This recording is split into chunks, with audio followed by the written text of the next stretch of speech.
So இதுக்கப்புறம் ஏன்னா எனக்கு வந்து கல்யாணம் அப்படிங்கிறதுல வந்து பெருசாக இன்ட்ரெஸ்ட் கிடையாது. எனக்கு வந்து எங்கள் அம்மாவை நல்லா பார்த்துக்கணும்.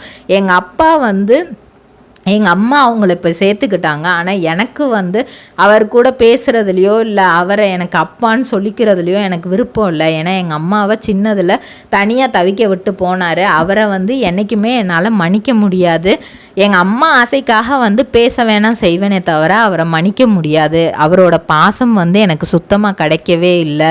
நான் எங்கள் அம்மாவை வந்து ராணி மாதிரி பார்த்துக்கணும் அப்படிங்கிறது மட்டும்தான் என் மனசில் ஓடிட்டுருக்கு அப்படின்னு தான் பல இன்டர்வியூஸில் அவங்க சொல்லியிருக்கிறாங்க. இன்னும் நிறைய சீரியல்ஸ் கிடச்சி நிறைய அவங்க அச்சீவ் பண்ணணும் அப்படின்ட்டு நம்மளோட பெஸ்ட் விஷஸை தெரிவிச்சுக்கும். பாக்கு மட்டை தயாரிக்கும் மிஷின் கிடைக்கும். அதற்கான ரா மெட்டீரியல்ஸையும் வருடம் முழுதும் நாங்களே சப்ளை செய்து வருகிறோம். நீங்கள் செய்யும் தட்டுகளை நாங்களே எடுத்துக்கொள்கிறோம். அதற்கான லோன் வசதியும் செய்து தருகிறோம்.